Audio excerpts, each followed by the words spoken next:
This is the TD Fitness Podcast with Coach T, episode number 38.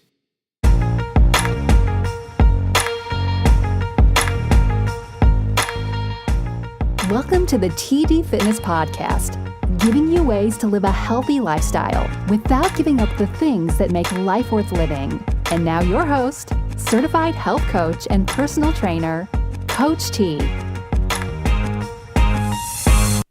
Hey guys, welcome back to TD Fitness. This is episode number 38, and in this episode, we are answering the question, how hard should I work during aerobic exercise? And I think this is important because, I spend a lot of time talking to you guys about fitness and about exercise, and I don't want you to waste your time, okay? If you want specific results, then there are specific approaches, specific modes and methodologies that you should use to achieve those results. So the takeaway here is that there is a simple way to determine how hard you should work and what your intensity level should be when you're performing aerobic exercise. And I'm going to give that to you in this episode. Now, here's how this topic came about. Every year I create triathlon plans for groups of folks to use in a specific race or whatever race they choose, really. But typically we get a group of folks together every year and try to go out and do half Ironman distance triathlon. And during one of the training seasons, I got a question, hey coach, what pace should I be running during my aerobic workouts in preparation for this race? And that's a valid question. And we typically tend to think that the answer is go as hard as you can all the time. That's how you're going to get better. Well, that couldn't be farther from the truth, okay? There's an African proverb that says, if you want to go fast, go alone. But if you want to go far, go together. And you may think, well, I want to go fast. Well, endurance events aren't necessarily about speed. They're about distance. That's why they're called endurance events. And I often have to caveat my advice and remind you all that I'm talking about general fitness here. I'm not talking about elite athletes and elite performers. And again, I'm talking about endurance, not sprinters or power athletes.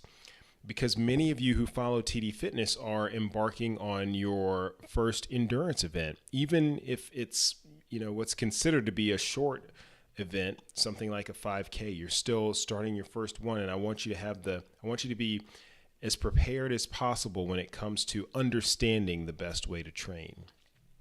So what's wrong with the thinking, if I want to be faster in the race, then I need to be faster in my training? What's wrong with that? This is actually one of the biggest mistakes runners make. And I'm using runners as the primary example here, but understand that this advice is grounded in science and it applies to all modalities of endurance events, whether you're talking about running, biking, swimming, you name it.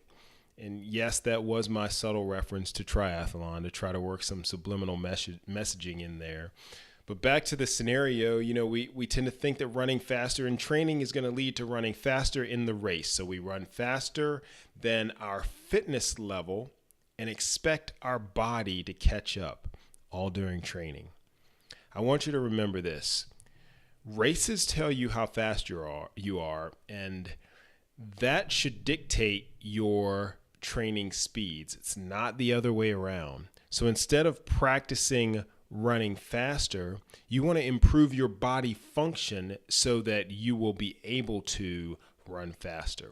So let's talk a little bit about how to do that. But first, I want to back up a bit and go over a couple of definitions. The first definition is a term called VO2 max. You may have heard this term before, but VO2 max is the maximum amount of oxygen that muscles can consume per minute. And it's determined in part by the heart's ability to pump blood and oxygen. It's widely considered the best measure of cardiorespiratory fitness. Now, the next few terms have to do with your heart rate. One is your maximum heart rate, another is your resting heart rate, and another is your heart rate reserve. Now, as I said, you may have heard these terms in relation to cardiovascular training and performance, where maybe you were told to work at a percentage of your heart rate for the best cardio efficiency, or to hit the fat burning zone, or to do interval training. So we base a lot of things on heart rate. Heart rate helps us gauge how hard we're working. And the reason we use heart rate is because the only way to get a true and accurate measure of how hard we're working would be to conduct tests where your breathing output and your blood are measured in periodic increments. And that's just a little too cost prohibitive. It requires special equipment, and it's time consuming. So a while back, some experts came up with the 220 minus age equation to determine your estimated maximum heart rate, and then based percentages off of that number. So for example, if you're 40 years old, then your maximum heart rate was calculated to be 180 beats per minute. And above about 75% of that was considered high intensity training, and 50 to 65% of it was considered maybe on the lower end of the intensity realm. Well, that's a pretty unreliable measurement of how hard we're working, just to base that off of, your age, the difference in your age and 220. It's very rough. It didn't account for different fitness levels. I mean, two 40-year-olds could be drastically different in their fitness levels, yet both would still have a calculated maximum heart rate of 180 beats per minute. That may not maximize the training benefits for someone who's very fit and 40 years old.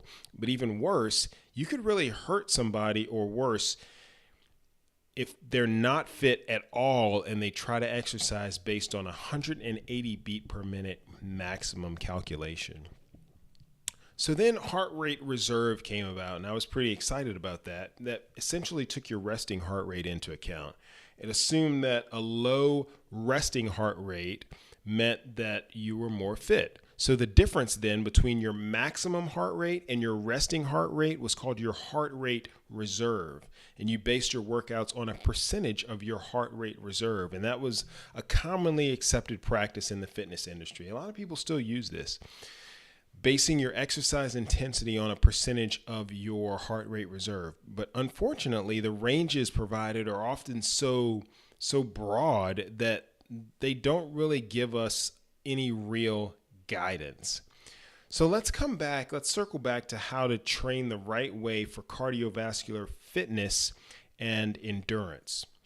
So the idea of using heart rate to determine your exercise intensity is a valid approach. But the issue is, how do we get an accurate gauge of what our heart rate is and how it corresponds to our individual fitness levels and goals? How do I do that from one person to the next when we can vary so drastically and so differently in our levels of health and fitness? So one of the things that I try to do here is to provide simple solutions to common problems, solutions that will help you train smarter, safer, and more efficiently, right? And the particular solution that I'd like to give you here is what's known as the talk test.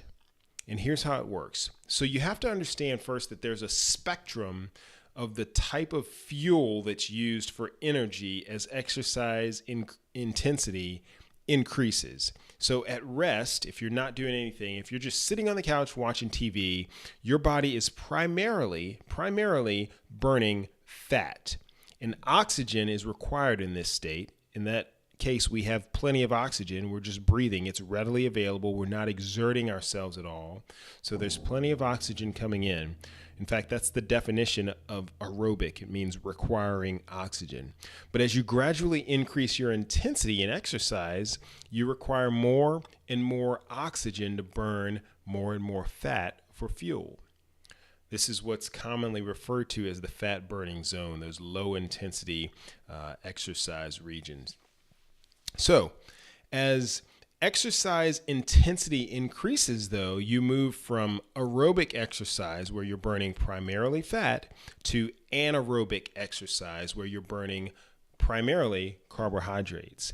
And as you increase in intensity in exercise, your breathing increases because your body requires more oxygen to send to the muscles. And this breathing, or ventilation as it's called, this increase is fairly linear, with a couple of notable exceptions. And those two exceptions are what we call deflection points, okay?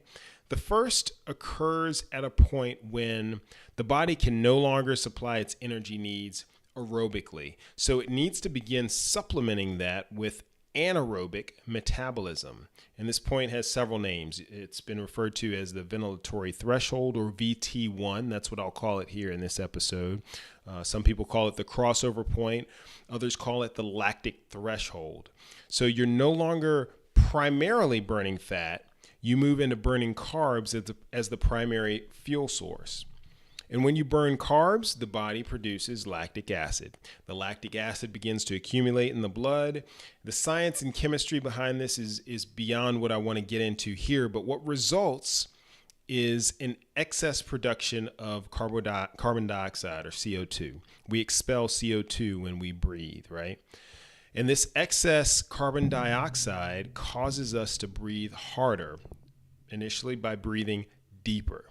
And because of the increased demands on our breathing, talking then becomes uncomfortable and somewhat challenging. So simply put, if you can talk comfortably in sentences that are pretty short, no more than a few words, while you're exercising, you are likely exercising below VT1, or your first ventilatory threshold, or your lactic threshold. This is called aerobic zone 1, okay?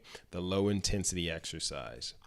Once you start to have difficulty talking, then you're at or above VT1 and you're into zone 2. Now, as exercise intensity continues to rise, more carbon dioxide is created and we start to breathe quicker in addition to breathing deeper, until we reach a point where we really feel the burn, right?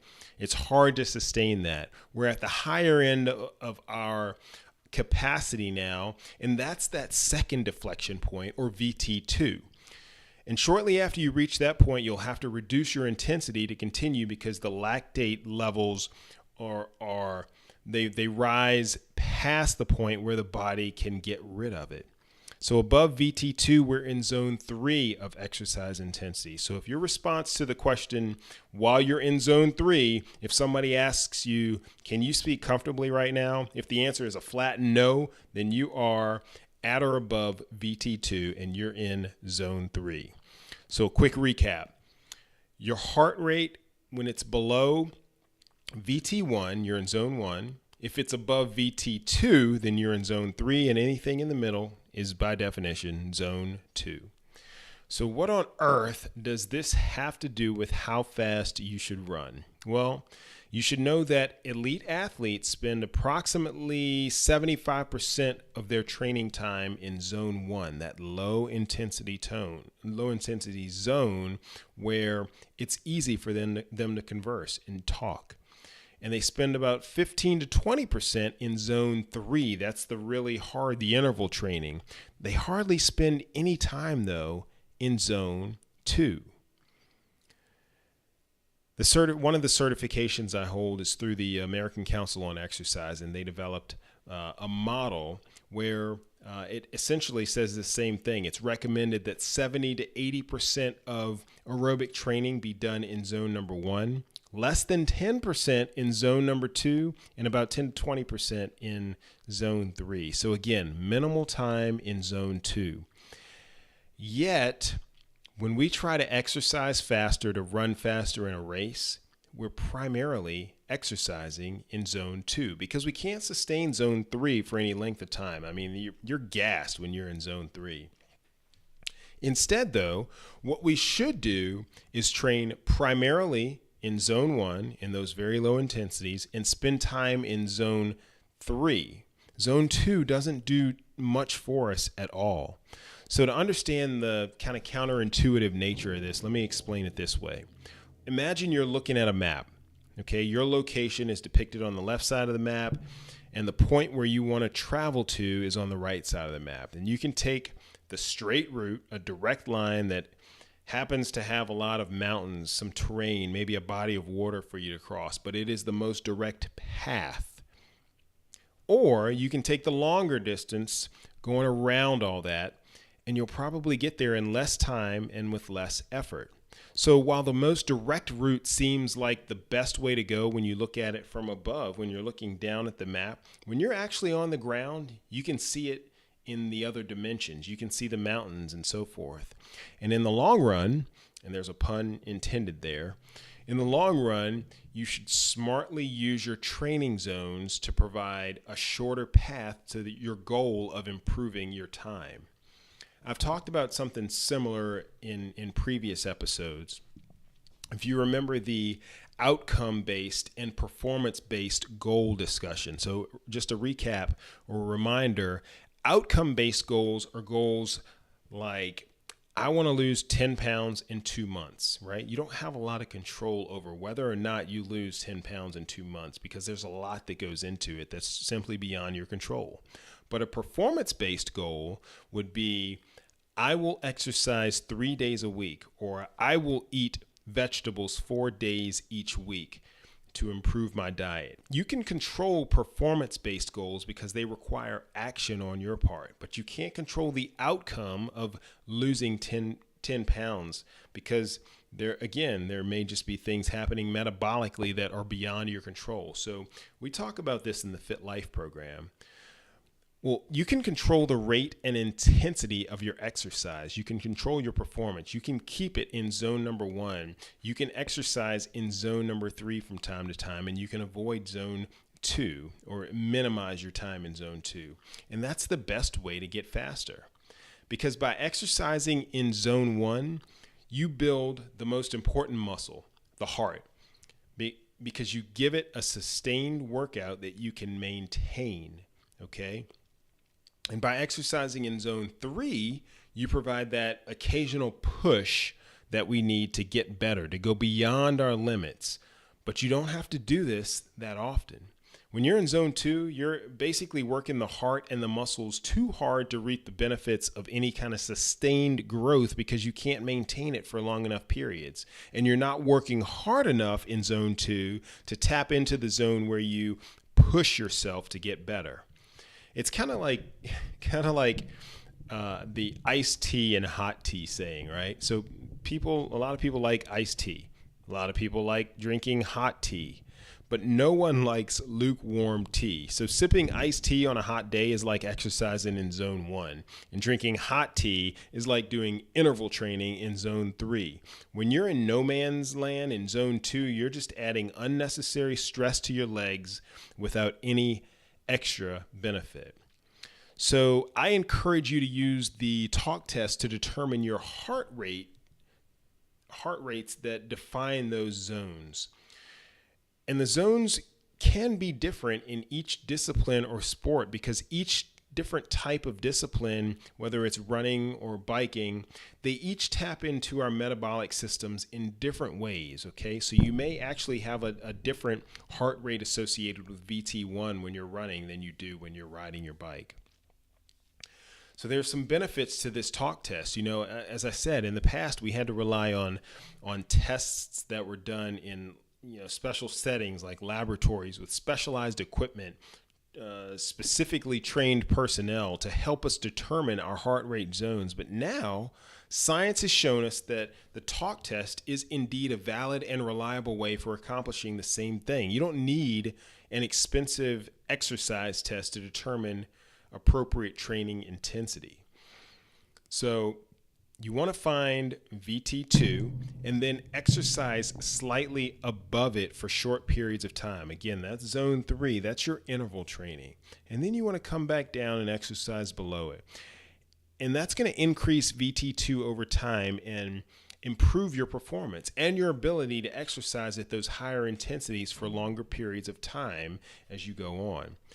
And you'll find that as you reach that goal, again, think back to that map, as you get closer to your goal, you'll find that your performance is actually coming up and improving because you've spent the right amount of time in the right cardio zones. So the majority of time in zone 1, building your heart and your other muscles, your endurance muscles up to the point or at a level where they're not being taxed too much, but they're actually exercising over a period of time. And some time in zone 3 where that's when you really push yourself. But again, you don't have to do it that often. Zone 3 training, again, 10 to 20% of the time. Okay, those are your intense interval trainings. So in sum, you can use that talk test to determine VT1 and VT2 for running or whatever cardiovascular exercise or sport you choose, and then define your zones and spend the majority of your time in zone 1, less time in zone 3, doing interval training, and minimal time in zone 2.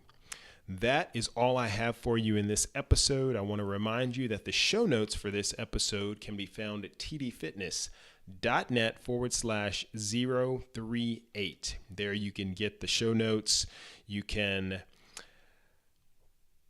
read the transcript. You can find links to any references I made in this episode. Basically, listen or watch however you want to consume it. So again, thank you all so much for tuning in. As always, I want you to have a blessed one. Coach T, out.